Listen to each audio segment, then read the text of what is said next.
There's no better source of pushing your thinking than the real environment and trying to do something, and then it inevitably doesn't work.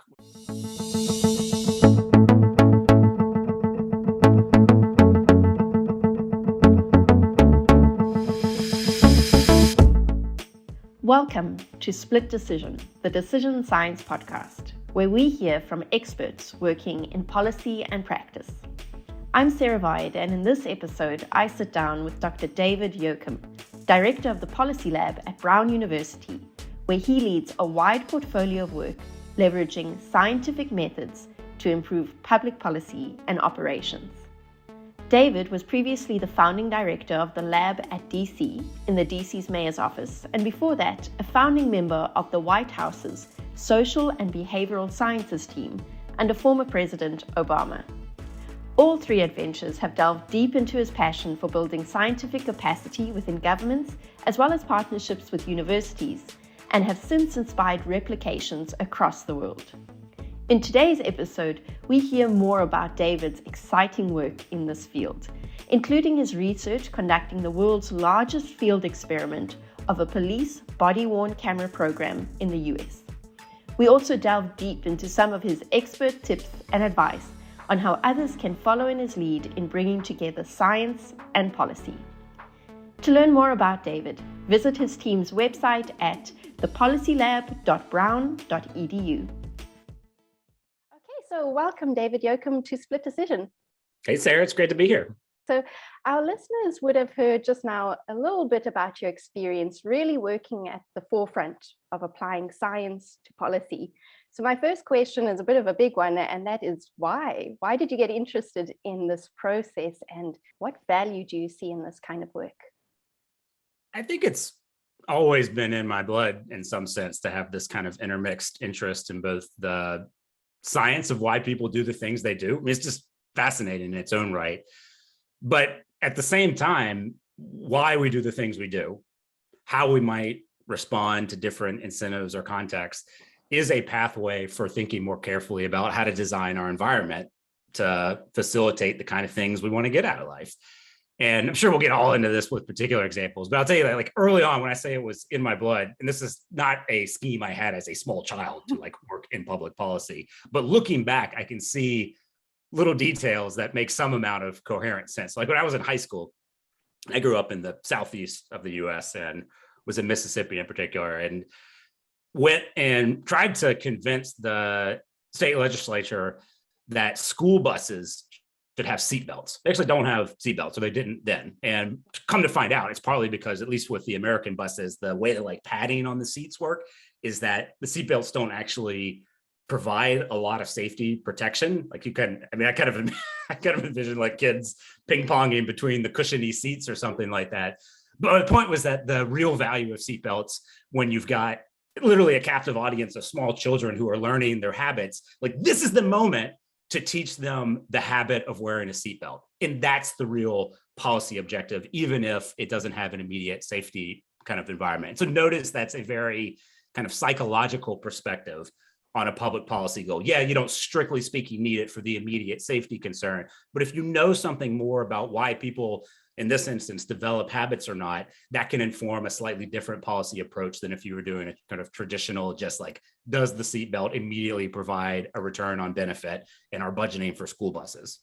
Absolutely. So then why is it that you then decided to follow the science route, even though you had this kind of interest in seeing where it could be applied to policy? Because I know, for example, that you have your PhD in psychology, which you included doing some research with our Center Director, Alan Sanfey. So where did that desire come from, and the value that you saw in actually doing science? Yeah, so it's true. I went to grad school at the University of Arizona, where Alan was there. Hey, Alan, what's up?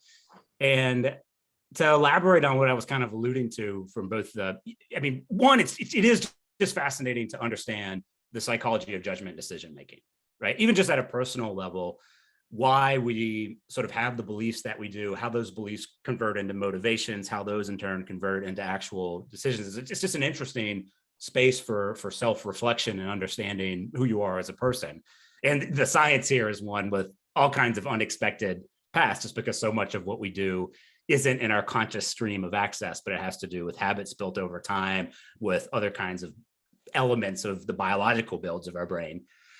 But then there's this massively pragmatic element to it, which is really the underthread of kind of all the work I currently do and have been doing, which is the prospect of using that information to better organize our families, our communities, our larger societal structures, which, if you think about the public policy space, it is completely built on assumptions about what people are currently doing, as well as assumptions about what people will do differently as a function of this regulation or the provision of this social service program, whatever the case may be.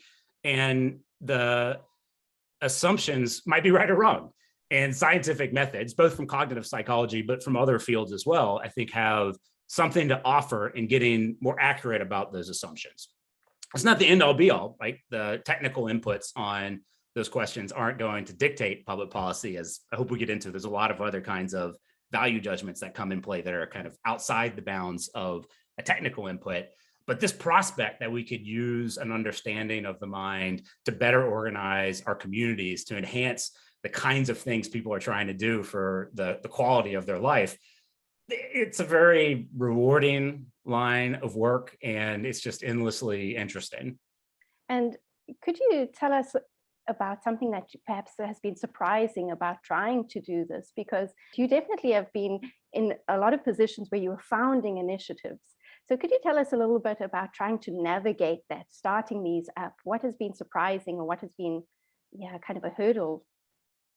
Well, the prospect of what psychology has to bring to public policy, I think ironically, sometimes runs into a challenge in that it feels very intuitive to think that we know why people do the things that they do.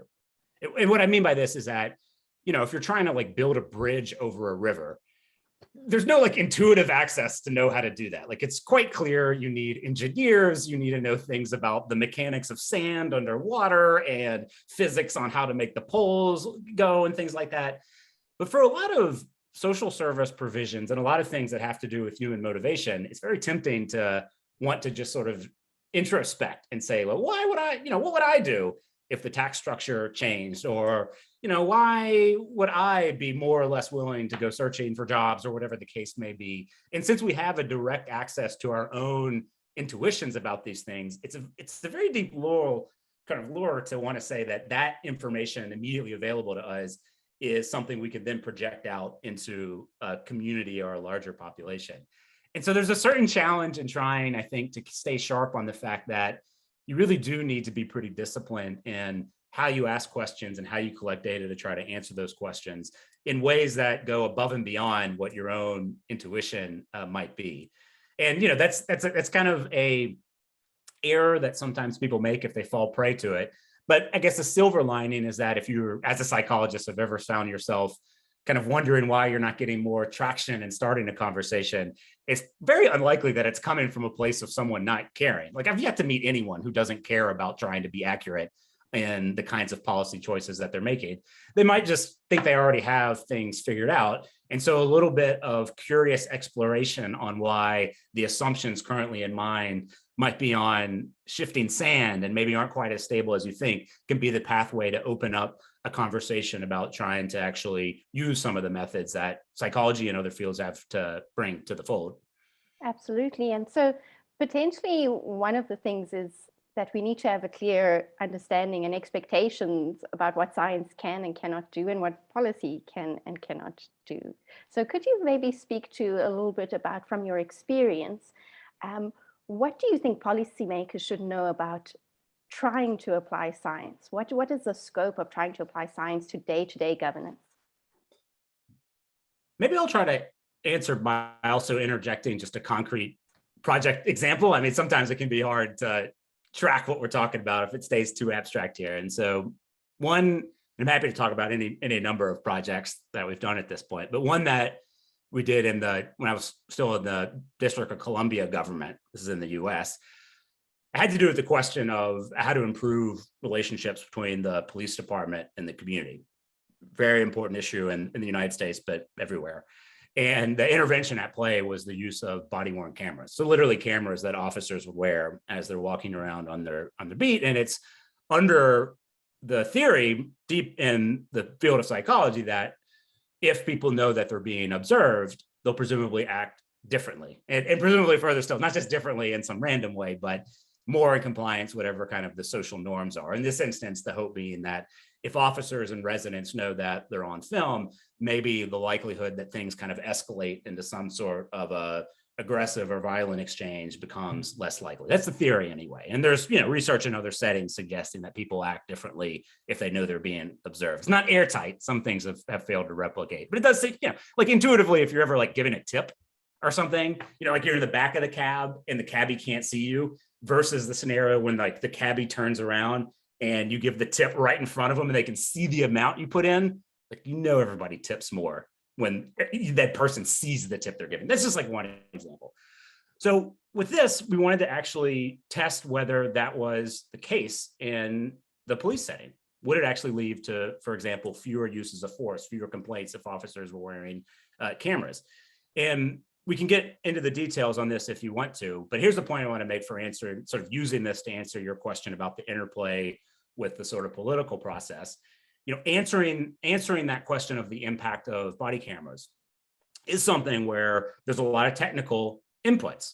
The data that we're collecting, doing sample size calculations, ultimately making an effect size estimate where we were comparing a group of officers with cameras to a group of officers who didn't. I can generate estimates on things like how more frequently or less frequently force was used for one group rather than the other. I can put confidence intervals around that on how precise I think that estimate is. And there's like mathematics to that. There's methods to that. There are right and wrong ways to do it.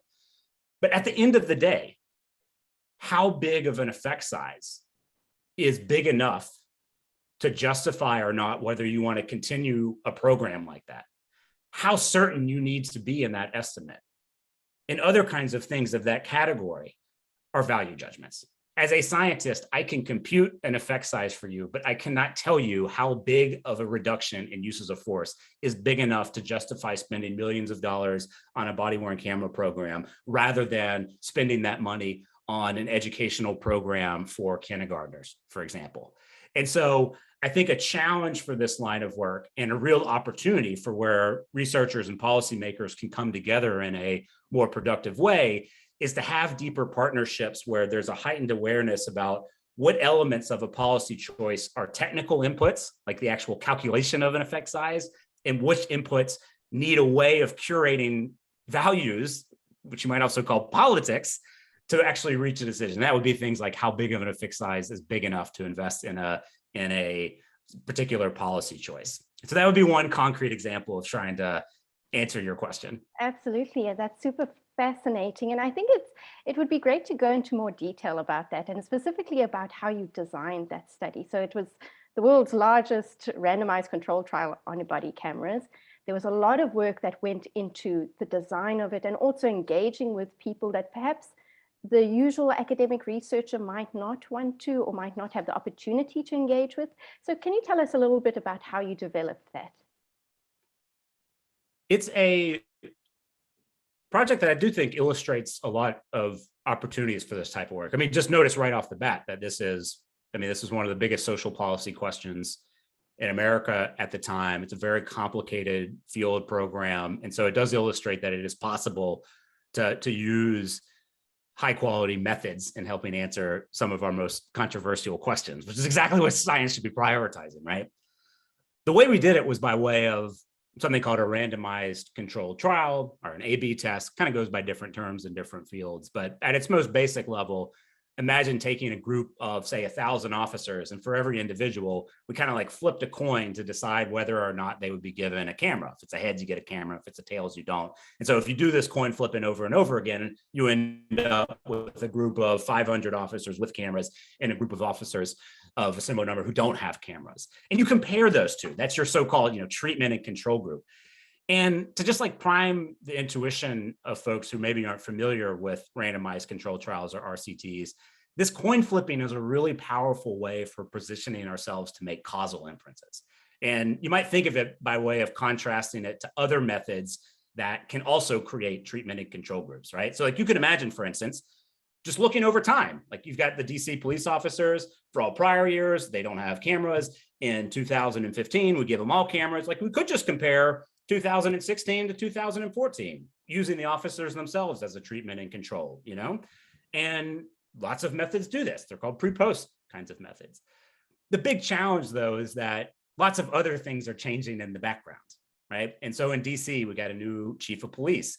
There turn out to be trends in crime over time. And so the challenge here is when you're comparing those 2016 officers to the 2014 officers, you're not sure whether the cameras caused a difference or those background things like the new chief, the new crime trends, whatever the case may be. Whereas with that coin flipping, your two groups are experiencing time in the same way, right? And so any changes that are happening, when the chief of police changed, it changed for both the heads and the tails group at the same time. And so it sort of washes out. And I could walk through similar examples for other methods where you maybe would compare the officers in DC to, some sort of match control. Maybe we look at officers right across the district in Baltimore or something like that.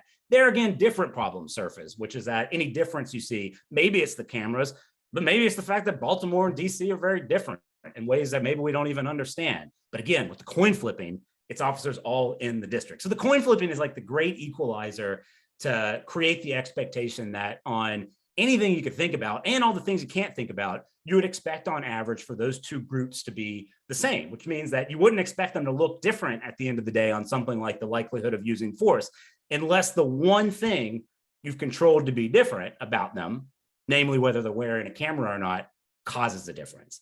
And so that's how we set it up. It used all the officers in the district for the most part. So over 2,000 officers over the course of basically a year, where we had some with cameras and some not. We leveraged a lot of actually administrative data, just meaning data that the department and the district were already collecting. So things like uses of force. If somebody pulls out a weapon or a baton, it generates a record. If there's a complaint that's made, it generates a record. And so we actually used a lot of data that was there, which is important because it just made doing the evaluation a lot cheaper. And we were also able to weave it into the programmatic delivery of the program, which meant that over the course of the opening year and a half or so, we were able to get some estimates, to actually learn some things about the impacts on complaints and uses of force and other kinds of outcomes.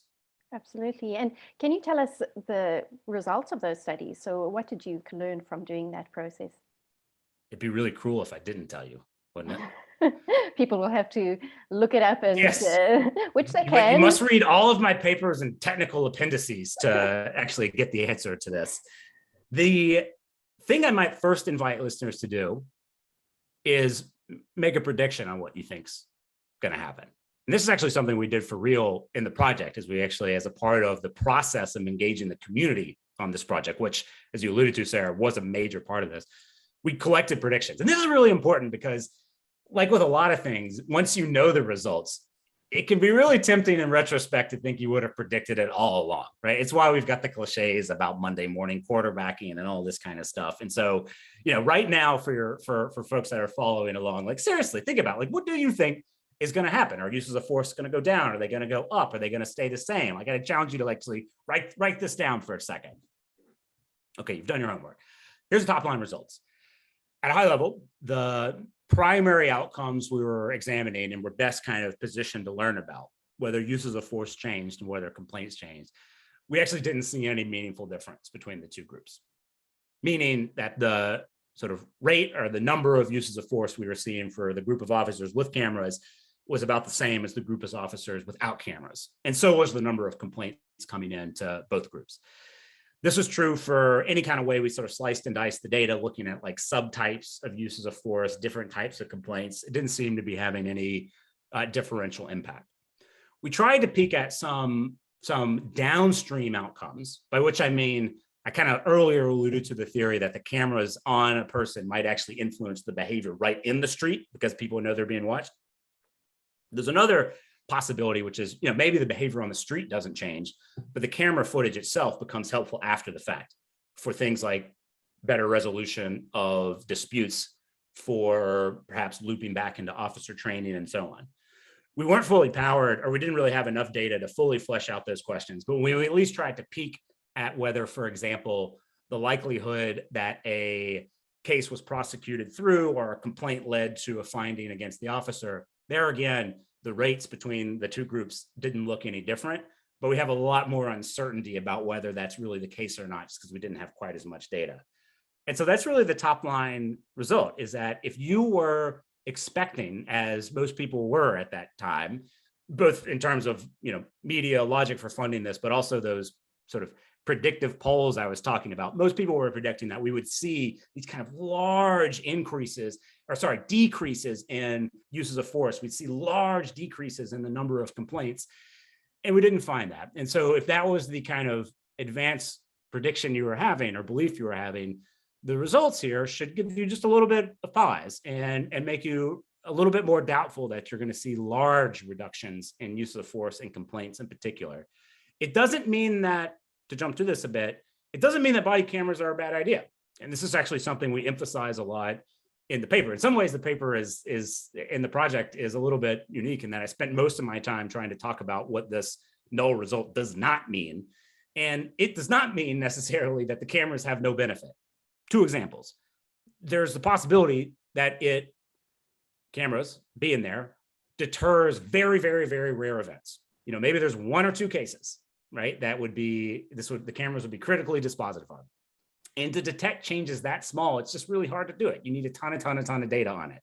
And so I was very carefully choosing my words before and saying that if you're expecting very large reductions, then this needs to change your mind. I can't really rule out the possibility that maybe this deters like one or two cases a year. And I will leave to you, the listener, or you, the policymaker, to think about whether one or two cases is enough to justify the cost and privacy implications of a program. Maybe it does. It's just a different value proposition than expecting to see hundreds of uses of force suddenly kind of vanish. A second example, very quickly, would be those downstream court outcomes I was talking about. This is a moment in time where the court system didn't really have experience using the video footage. And so maybe they didn't even really try. Whereas if the attorneys involved became a lot more proficient in using the camera footage, maybe then that would be the pathway to impact. And notice again, I kind of alluded to the prospect of using camera footage for things like officer training. That's not really happening now, but that could be a different front of benefit. But all of those are sort of different value propositions than the original one, which again was expecting very large reductions in use of force. And potentially people might be disappointed by these results. They have this idea that, oh, this is the solution. But in itself, the results are valuable because they make you question. They make you think, well, is this the right way to go? So is that what you think the value of this kind of experimental testing on which you can base policy making? The fact that you have these results that might not be what you expect, but actually it makes you think about the topic a little bit more. Precisely. I mean, the worst case scenario, this example, but pick your social program, is a world in which you're spending a lot of time and money on a program that you think is achieving some particular goal, and you never learn that it's not, because then you're not prompted to think about how to invest that funding and time in some different way, or how to make changes in the program to use it slightly differently. So the examples I was giving before of thinking more carefully about the use of the video footage in downstream court cases, or the potential uses in training, those two fronts, I don't think would have gotten the attention that they're now getting had everyone thought that the problem was solved just at the moment of sort of on-street interaction. It also, raises some questions about whether our assumptions about what was happening in the street is fully accurate in the first place, right? Like maybe there's not quite as many uses of force happening in any particular jurisdiction as you might thought. Now, depending on where you are, the answer to that question is sort of different. But my point is, a result like that, I think, can prompt people to want to ask a lot more questions about their current assumptions. And that's good, because if you're acting on wrong assumptions and you're not learning that, you're never actually pushing yourself to think about the next thing to try. And this is just true for a tremendous number of social programs and regulations that we have, is the sort of assumption that they're probably working good enough, or it's going to be, what's the harm in actually continuing them? And my answer is the harm in just continuing them without vetting whether they're really working is precisely the opportunity cost of thinking about how those scarce resources could be used on something that works better. And so I think there's a real responsibility to want to constantly be asking, not just does something work, but how does it work compared to other things that we might be doing? Absolutely. And potentially this is also a great example of what scientists and researchers can bring to this process. So as you were describing, there were a lot of design choices in there. The fact that you did an RCT, there were design choices in deciding to use already captured administrative data. So do you think that's where researchers can really find a place in this policy process? I do. And to unpack that a bit, it really was important that our process of coming up with the design was done in a very deep partnership with not just the police department, but with the community. Be concrete about that. What I mean is we didn't sort of come up with the design on the research team side exclusively and then sort of ship it out there and then talk to people about it once the results were in. We actually went out and literally had community sessions in libraries and things like that to solicit feedback from the community, the people actually, who are going to ultimately be the consumers of this research, to understand what are your expectations for this program? What do you want to learn from this evaluation? What's the kind of information that we can come back to you that will help advance the conversation? And we use that to make design choices. And so here's just one example of the interplay between the technical design choices and the kind of community input. How long to run the study, by which I mean how long to have a control group of officers with no cameras. And the tension at play here is that there was a lot of public demand to get cameras deployed on all officers as quickly as possible, mainly emanating from the assumption that they'll work. And if it's true that they're working in particular ways, then you don't want to waste even a single day. You want to get them out there as fast as you can. The challenge, of course, is that the less time you have with a control group, the less ability you have to learn. Right? If you actually just had a control group for one day, you couldn't actually really learn anything. And so what we were able to do was actually inject into this discussion a technical input of so-called power calculations, where we actually said, all right, let's assume we run the study, meaning we've got a treatment and control group for 3 months, for 6 months, for 9 months, for 12 months, for 18 months. And using kind of simulations could say, if you have it for 3 months, we think we could detect a reduction in uses of force of, I don't remember the exact number, but I'll just illustrate, maybe at 3 months, for us to actually detect a signal, if it was really there would need to be a reduction of, 10 uses of force a year. Whereas if it was 6 months, it could be 5 uses of force a year. If it was 18 months, we could do 2, right? And so the longer you let it run, the sharper and sharper your study estimate comes. But how precise that estimate needs to be to make a policy choice is not a technical judgment, right? How certain the community, the police chief, the mayor, the legislator, how precise of information they felt they needed before they could make a choice really needed to come from them. But by providing these different scenarios of the power calculation, we were able to solicit that value input in a more sophisticated way. Contrast it to if I just said well, how long do you want to run the study? Without that information, people would be I don't know, 2 months, 3 weeks? I don't know. Does it make any difference? Whereas we were able to show the trade-offs from a technical standpoint and then let the community speak to the ultimate choice of how long to use the study. That's a great example of the kind of interplay I'm referring to. And could you, because this sounds like a lot of, like you say, integration, engaging, and potentially trying to speak to one another. So could you, and this alludes to my previous question about what do you think scientists or researchers need to know about how policymakers are making those decisions? Well, I think they need to know a lot about it. And, obviously there's some people do this better or worse. So what I'm about to say is no offense to any particular listener if you feel you do this very well, but I would say as a general rule of thumb, I have observed from the academic side of the house, particularly for those who are wanting to influence public policy with their work, often a surprising lack of understanding of how government actually operates and a lack of understanding of what the political environment is. And I don't think it's nefarious. I think it often comes from a place of thinking, oh, that's not really my domain. I'll do the research over here and then I'll ship it over and then they'll figure out the politics of it. Maybe there's even sometimes people even have a further impulse, which is that the technical science will somehow get sullied if the politics get involved, that you must have this separation for the integrity of the research. And I think that's a confused perspective, that latter one, right? I think the kernel of truth to it is that you don't want political pressure to lead to a deliberate like distortion of censorship of a result.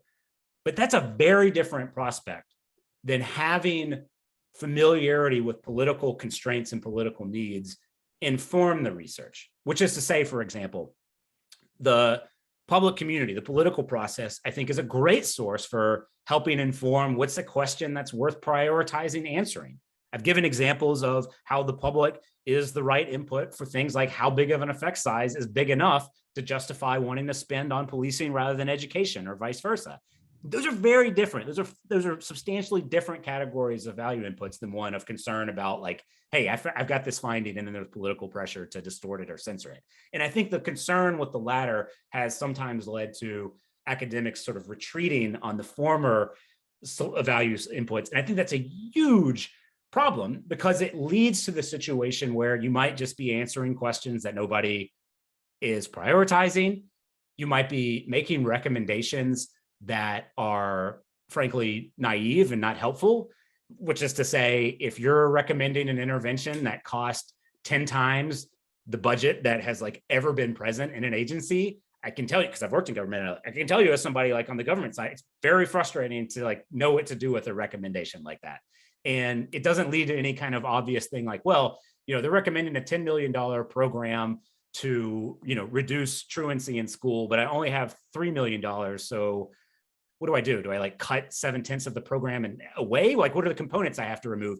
And that's, I think, a failure of responsibly advocating from the learnings on your research on how to apply it. You really need to get in there and understand the constraints in the political environment so you can tailor your research to fit it.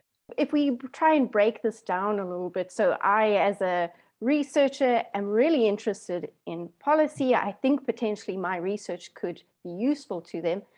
How do I go about getting to know that kind of information that you're talking about, getting to know about those policy cycles, getting to know about what they're really interested in? If I'm at a space where actually I have no knowledge about that, what kind of advice would you give? Begin with reading things, which sounds obvious, but for example, most governments, certainly most high-level political offices, but even your local Department of Public Works and things like that, they have websites. They often have written strategic plans. They have social media. They're pushing out executive orders. They're pushing out press statements. How, if you're, for example, a researcher in, I don't know, the environmental space, how familiar are you with your local Department of Environmental Quality? Are you actually reading those streams of press releases? Are you actually reading those strategic plans? Are you reading information about the budget of that agency? The answer is probably no for most people, but that's a great first source for learning directly from the individuals the things that they are trying to tell to the world they are prioritizing and funding. And it's rare to see a list of kind of questions coming from government of like, these are the 10 things I want to know, although this is changing. One of the things we're working on a lot in the US right now are the development of so-called learning agendas, which are actually explicit articulations of research questions that if people could help answer them will be of policy relevance. But even if you don't have that, following the flow of kind of political dialogue, of agency documentation will give you fodder for thinking more clearly about how your research can help, right? It could lead to, consider this difference. I'll stick with my environmental researcher. It's one thing to just email your deputy director at the Department of Environmental Quality and say like, hey, I'm researcher David, and like, hey, if there's anything I can help you with, let me know. Like, that's nice. But I can tell you as like a deputy director at the Department of Environmental Quality, it can be difficult to know what to do with that, right? And so that might be a like, thanks, and then you never think of them again. Very different if you're aware that in their strategic plan, they're working to actually alleviate pollution in like this specific river, and they're worried about this specific compound. And if you happen to be someone who knows the methods for doing that kind of sampling for that kind of compound, you could write and say, hey, Deputy Director of the Department of Environmental Quality, I see you're working on this river. As it happens, I'm at a university 15 miles away. I've got the equipment to do that kind of sampling. If it's helpful, I'd be pleased to send a team out to do that. Like, that's teeing up a quick ability from the agency to want to be able to respond and say yes. And they can see the kind of way you can contribute in a more concrete way. Right. And so potentially the lesson here is just to actually start to start reading, to get involved, to get people engaged. One question on that, so we're talking about what scientists need to know about engaging with policymakers, is how to communicate, like you said. So you see that they have a need, you've got your research that you feel fills that need, but how to really synthesize or to explain and communicate. So what advice would you have for a researcher trying to use or hand over their advice to a policymaker? Two things come to mind. One, and this is advice not just for communicating your science to a government or more general public audience. Everything I'm about to say, I think, also applies to communicating with other scientists, particularly as we increasingly have interdisciplinary teams, rightly so. Just speak in more plain language and use concrete examples. I don't know, I mean, moments where fancier terms are used, where abstract arguments are used, every now and again, there's a time and place for that. But I would say for the most part, trying to speak plainly, trying to give concrete examples plays better to the psychology of how we know people process information. People think concretely, they think through stories, they think through numbers, right? And so, for example, yes, I could have reported the body camera study results by telling you just like coefficient numbers. It's a lot more compelling to say that, hey, for a group of officers with cameras, we saw about 60 uses of force per 1,000 incidents. And for the control group, it was about the same. It was 57 per 1,000, right? Like I can imagine 1,000 instances in, the base rate, and then think about the 60 versus 57 much more easily than abstract coefficients and things like that. So that's one thing.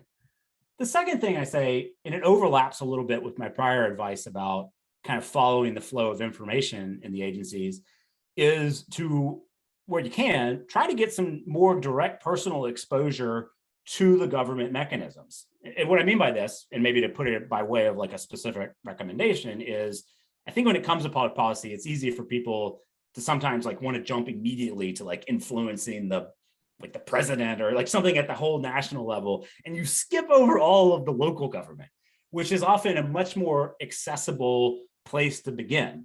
By which I mean, like, literally, you're not going to necessarily get it's tough to schedule a meeting with the president, right? But I bet you can schedule a meeting with your local head of social services or something like that.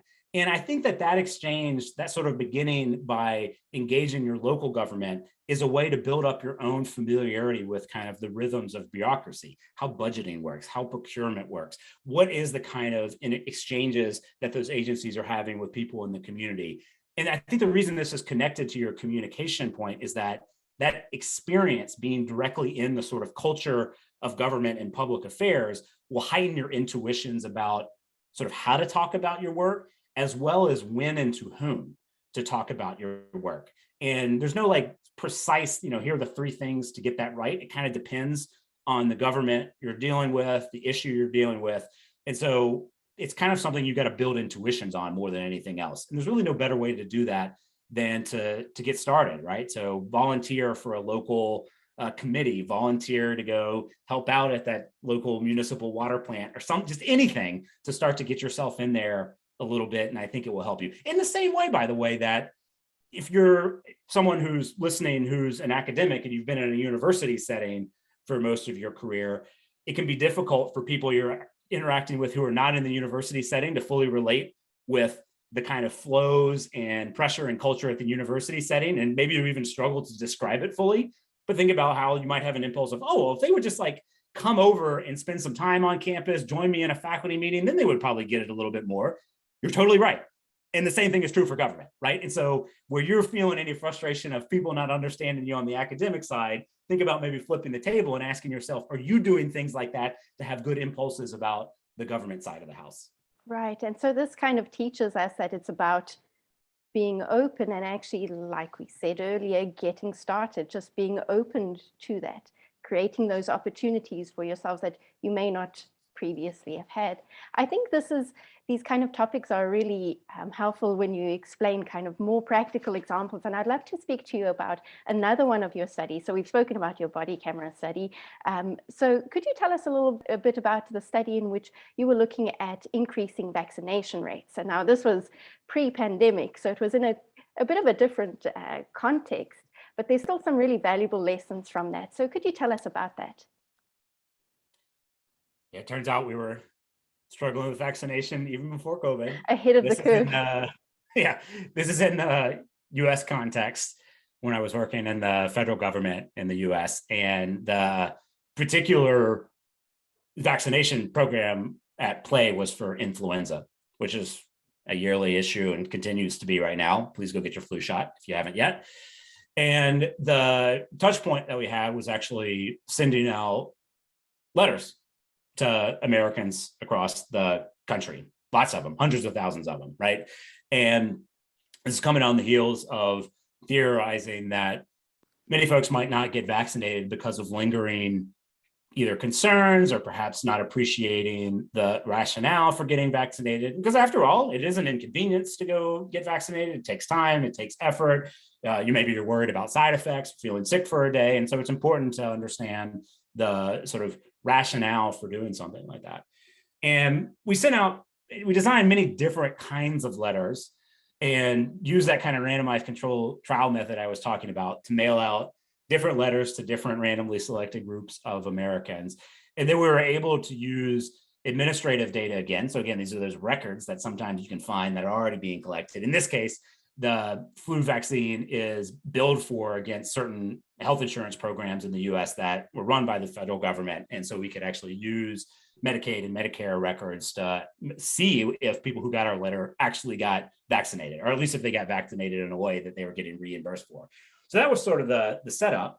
And to maybe give just a little bit more flavor, one of the interventions we did was actually thinking about a type of person who maybe they actually get the argument, they plan to get vaccinated, and we all do this, right? You kind of procrastinate, and you don't do it. And so there had been some work in other settings suggesting that if you prompt people to think a little bit more, like right there on the spot, on how they're going to get vaccinated, sometimes it goes by the fancy word implementation intentions. So literally envision at the bottom of the letter a little prompt that says, like, hey, right here, the day, the time that you're going to get vaccinated, how you're going to get there, and so on.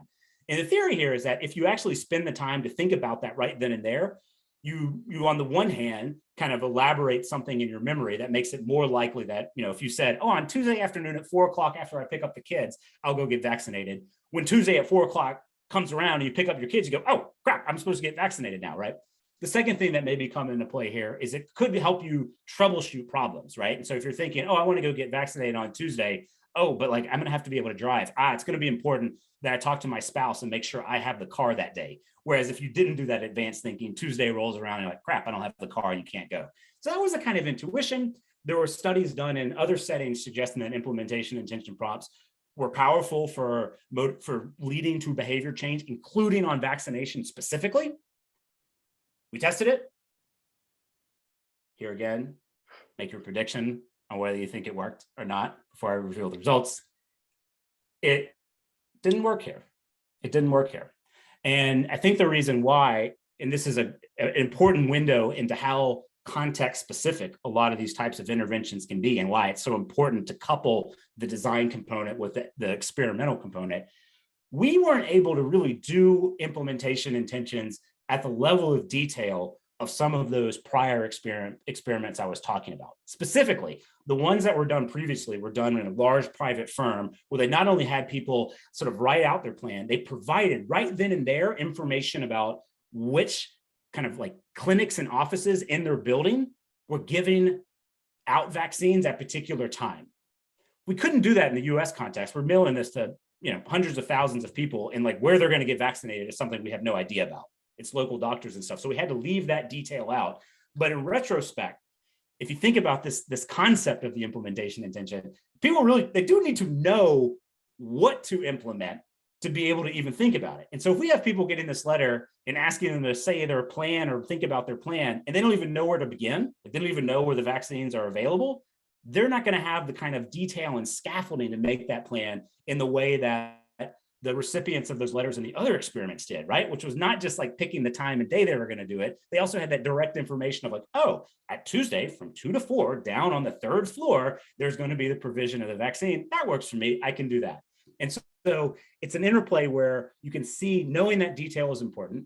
It also has implications for what it takes to implement something like an implementation in a robust way. It means you need to be able to actually provide that kind of personalized detail. And we wouldn't have learned any of that had we not been running those experiments as a part of these outbound communications. Right. And so here it's kind of alluding to context matters, that, scientists and policymakers might think that you can kind of copy a result and apply it to different contexts and it's going to work. But that is not what this process is. Potentially, it's good to test it and to do experiments. And one thing that you've previously mentioned, and which you've said, which we describe as evidence-based decision-making or policy-making, and you've previously called it experiment-based policy-making, which kind of is getting at this idea of actually testing things. Does it work in my context?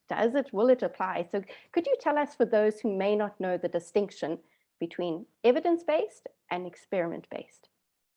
I'll love it if experiment-based can stick a little bit, because this probably represents the biggest shift in my own thinking, having done this for a while now. I mean, I think I started off in this line of work with sort of a mindset of, hey, there are questions out there. Let's just use some research to get them answered. We can move them over. People can take the results from over here to apply it in their own setting. And I think frankly, a lot of work trying in the evidence-based policy space has often been under this kind of model. There's like all this information over here, and if we can only, so-called translate it rightly over, then it'll plug right in and solve problems. And some of that's true, right? So there is moments where that needs to happen. But I have come to increasingly think that lots of interventions are just going to always be very context specific, particularly a lot of these kind of social science type of insights, where I think the kind of wavelength that things are going to operate on is a generalized kind of information about the kinds of principles that are at play. General things like, we know that if you can actually get people to think through in advance logistic details, they're more likely to follow through. But then anytime you're trying to implement it in any particular setting or city or organization, unavoidably, you have to do further testing and refinement to know how to implement things on the details. I also think we have just radically too few experiments happening. And this is partly because it is so difficult currently to run an experiment in the field. Our governments are not just governments, really no organizations, but governments are not built for running experiments. To be able to rapidly and easily do things like random assignment to empower randomized controlled trials, to have administrative data, not only for sort of administrative purposes, but built and organized in a way where it can be used for research purposes. And so as a function of how difficult it is currently to do this, we just have way too few things being tested, right? And I think we can see like little nuggets of this in the history of science, where some of our most rapid moments of expansion of learning things happen in really intense periods where people are trying to do something very applied, like, send someone to the moon or respond to a war environment, where like one of the things that happens in those situations is, because there's so much pressure to figure things out, people start to actually try radically more things at the same time and in experiments, and the learning feedback loop increases. And so it's a long-winded way of saying that I've increasingly shifted away from thinking about just sort of generating answers for particular policy questions, and instead spending a lot more of my time on the question of how to increase government's capacity to learn in general, to how to answer not just the questions of today, but to be in a position where whatever the question of tomorrow is, they can run an experiment to either figure it out, or if they've got a general principle on what's going to work, they can do the fine tuning in the field that they need to. And so that's where I think we need to go, and a much more experiment-based policymaking mindset, I think, would be good for the world. Right. So there's a space for the places where you get that nugget of advice that might be, changing the form and adding a nudge here and there. And then there's also a space for really getting involved. And like we spoke about, really creating a space where people integrate and really work on these issues over and over, and trying to make it an iterative process. To kind of drive home that point again about context, because this is really, really important. And especially while you're speaking from the US context and we're speaking from the Dutch context, can you give us an example of a case or a situation in which you were trying to I know, for example, replicate a finding from the UK regarding taxes and how that worked out for you applying it in the US context. This is one where, not everyone pays their taxes or pay them on time. I know you, dear listener, always pay your taxes right on time, but not everyone does. And this is a huge problem, right? I mean, if people aren't paying their fair share, then the funding for the different kinds of services and things we want to do in our communities can't be funded. And so in the UK, they had some work that was, again, sending letters to individuals that owed taxes. And one of the interventions that they did was quite simply, so imagine a letter, it's got all the same information, it's coming from the same person, it's pointing out the amount that's owed, how to make the payment and everything like that. But for one version of the letter that some people got, had all that same information, but introduced a single sentence that said how many other people paid their taxes. And in this case, I think it was something like 9 out of 10 people have paid their taxes. And this is playing into some psychological work on the power of social norms, which is the name kind of implies a bit. It's this tendency for people to, all else equal, find what everyone around them is doing to be a guide for what they themselves should do. It's a pretty good rule of thumb, right? Like if lots of other people are driving on one side of the road, it's a pretty good signal. You should probably do the same thing. And it turns out that kind of plays out in a lot of different settings. And I'd be hard pressed to remember the exact effect size of what they found, but suffice it to say that this letter that had the 9 out of 10 sentence in it led to much more money of owed taxes being collected relative to the letter that had all the same information except missing that one sentence. So moving over to the US context, we had a similar situation of owed taxes and did the same letter experiment. Our content was a little bit differently. We didn't want to accidentally pay American taxes to UK, no offense to them, but it did have the 9 out of 10 statement, which by the way is true. Like these are not made up statements, importantly. And we didn't find an impact here. And I think in retrospect, I'm still not 1000% sure why, but I think the important difference that was not obvious at the time, but became clear in retrospect is the sort of timing of which we were sending things. So the letters that were sent in the UK had a group of individuals that were late on paying their taxes, but relative to the sample we had in the US, they were only, I don't remember the exact amount of time, but something like they were like a couple of months behind. Whereas we were sending letters to individuals that were in some case a year or more behind. And that might be two really different groups of individuals, right?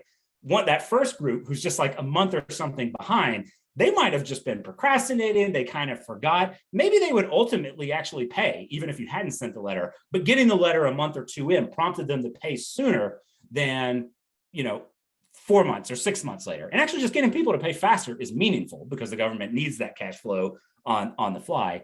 Whereas in our case, the kind of person who's maybe just procrastinating but going to ultimately pay, like they would have paid by month 4 or 6. By the time we get to like a year or plus out, it's probably a different situation. Lots of folks there, it's maybe not procrastinating. They might just literally not have the money anymore. People's financial situation changes all the time. They might have much more resistant beliefs about the value of paying the taxes.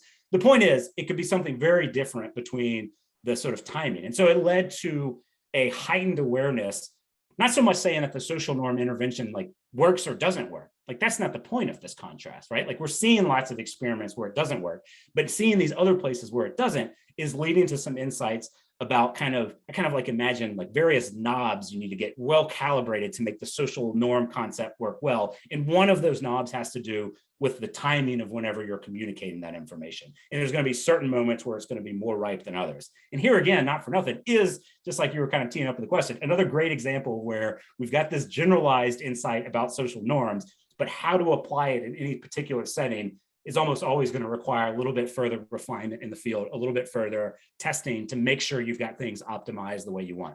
Right. So there is value in that knowledge. However, it's not just a copy and paste kind of situation. And again, that's what you're kind of explaining, and what you are currently doing at the Policy Lab is doing these experiments where you're really then looking at the context and seeing, well, how do my people, the context in which I'm trying to apply it, how would they react? What can we do in this kind of situation? The there's so many topics that we could talk about, and I encourage our listeners to really look at some of David's work. We could even speak about rats, but we will stick to human behavior at the moment. It's been really fascinating to look in different ways that you could study this. And I think potentially, maybe even to students out there, this is a great space to be able to do work on various different topics. So maybe academics might think, well, you have to stay in your field and know this kind of niche. Would you say that's a benefit of the kind of work that you're doing, that you're looking at such different topics? I find it both energizing on a personal level, but I also think it increases the creativity of the research. And what I mean by this is there's no better source of pushing your thinking than the real environment and trying to do something and then it inevitably doesn't work, which is the story of like most field projects. Like most things, it takes a long time to figure out the right answer. Like social science is very hard, right? Getting things to work in large, complicated communities is very hard.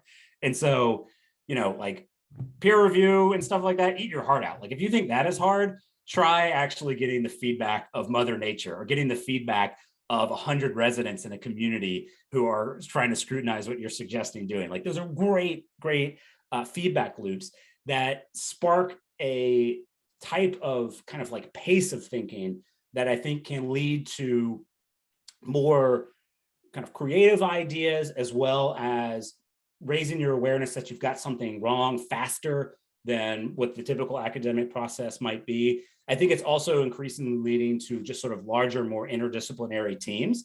And it's like with all things, to the extent you can diversify the number of perspectives and ways of thinking about a topic, you introduce new opportunity for thinking about it differently, right?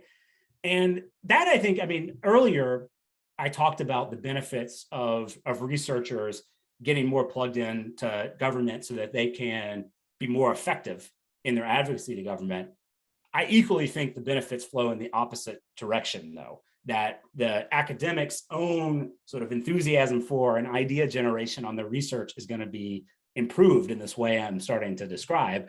And again, I think if you look at examples from the history of science, you can see this, right? And so like, for example, Bell Labs in the US, big telecommunications company, after they invented the telephone and stuff like that, they set off on the very mundane applied task of just putting the telephone poles across the country, right? And so like, notice here, this could be the moment where some people think, oh, well, you've got the like basic science inventing the physics and wires for actually doing the telephone communication. And then like, just put it over there, the boring old mundane applied research for actually getting the telephone poles scattered across the country.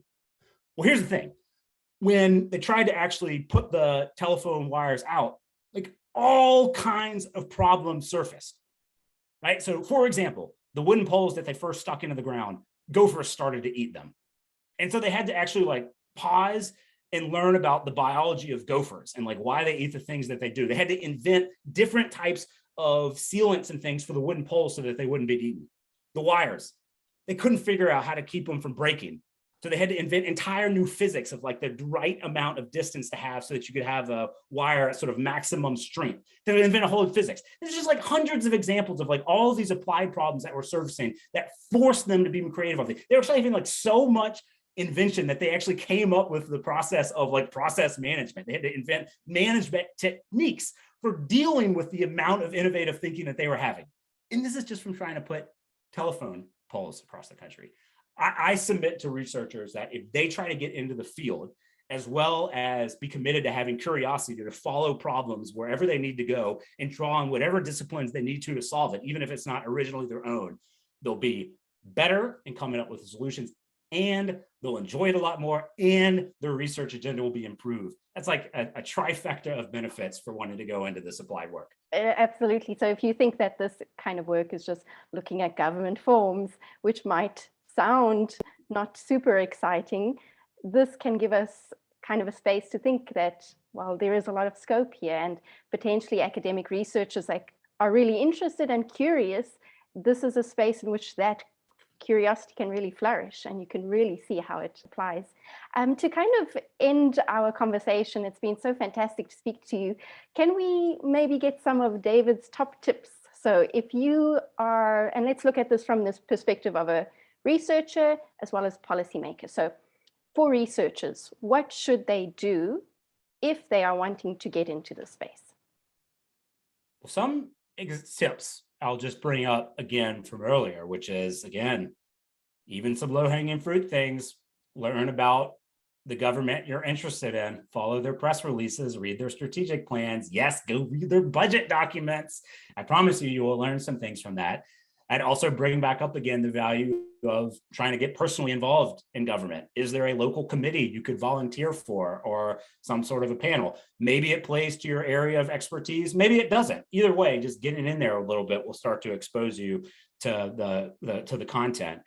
And the other thing I would say here is that reading, going out of your way to understand why someone is perhaps not following your recommendations or is recommending something differently is a very helpful technique for building your intuitions and empathy for why people might be thinking otherwise about whatever space you're trying to advise on, right? And so pay attention to what you're reading, to what you're listening to, and I would say go out of your way to try to listen very carefully and read very closely. If you see a different kind of recommendation, maybe it's somebody from an opposite political party or whatever the case may be, like how well do you understand where they're coming from, right? And that you want to really engage the very best arguments against your own position, because you might change your own mind. That's happened to me plenty of times. But even if you don't, you might be more creative in how to make your case. So go out of your way to really understand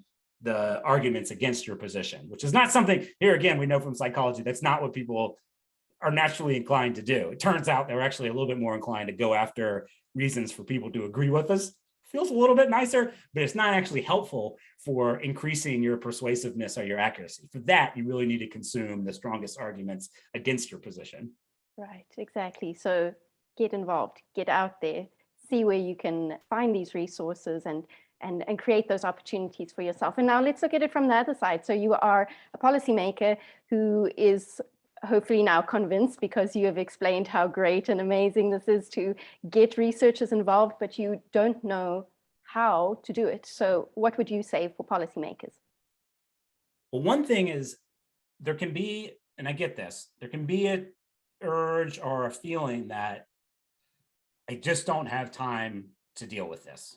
It would be great. I wish there was more research on the program I'm overseeing, or that I had time to focus on this question, but I've got 1,000 emails right now. I've got press inquiries coming in. I'm just trying to keep the ship somewhat afloat. I get that impulse. I think you just have to have the discipline to make space for investing in this kind of question asking and investments, not just in time, but in money in answering it. And the basic reason why is twofold. On the one hand, it'll actually save you time in the long run. Many of the problems that people are scrambling with addressing on any given day are sort of historical hangovers of problems that could have been solved 30 years ago if we had actually slowed down to do the applied research on it. And if you don't, you've got to deal with the problem today, and you're passing on to your successor the headaches next year because you're not helping solve it. So you're not actually saving time and kind of the arc of time over years. But secondly, it's to bring back up that concept of opportunity cost that I was talking about. It is, I think, an ethical obligation to know whether the money that we are spending, which is coming from individuals, people are paying taxes under the expectation that we're going to be using those scarce resources as effectively and efficiently as possible.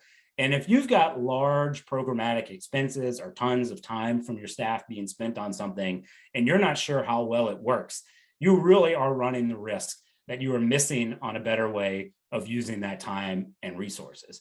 And I think if you're willing to think of it that way, it also introduces a new way of talking to the community about why you're actually slowing down a little bit to do a research project, or why you're investing 5% of a budget to evaluate the impact of that other 95%. which is to say you can actually go out and make the case that, hey, what we're going to propose doing next year, I think it's going to work. It's the best idea we have right now. But I'll be honest with you, residents, it might not. And I, as a political leader, am the first and most committed person to demanding that we know if it doesn't work. Because if it doesn't work, I'm going to come back to you and tell you it didn't work. And then I'm going to have a different idea for what to try next, right? And so it's kind of flipping the political opportunity here to not be afraid of uncovering something as not working, but instead see that as an opportunity for being more transparent and responsible to your constituents. So slow down, invest in this, lean into the political opportunities for it. And also, I think as you start to interact with some of the researchers, you'll probably like it too. I mean, it's energizing and fun to reflect on what's working, on what's not working. And when you start to get the taste of learnings coming in, and when you really, if you're lucky, once you get that first taste of something working better, then you're really going to be feeling the mojo on this type of work and want more of it. Right. And that's a really exciting space. It's really exciting and interesting for everyone. And I think the Policy Lab, which is where you are the director of, is really a great example of the kind of the work that is really trying to make the most of these two spaces. To end off, could you tell the listeners where they can find you if they want to know more information about the Policy Lab, more information about David Yokum? Where can they find you? Come visit my house over Christmas. I'll be here with Sarah and Aaron, my two boys. Now you can, so if you want to learn about the Policy Lab, you can go to the policylab.brown.edu. As it happens, I also host a podcast, which humbly one day will maybe compete with yours. It's just called 30,000 Leagues, if you want to check that out.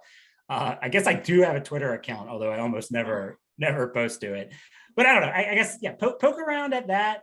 And then I would say if you're feeling at all inspired by this and are interested in how to get started, well, one, I'd plug the place you work, Sarah, with the Donders Center, which is set up and trying to help on this front, so they should reach out to you. But if there's ever anything that I can do to help a government official or someone as they're trying to get this kind of capacity up and running, feel free to drop me a line.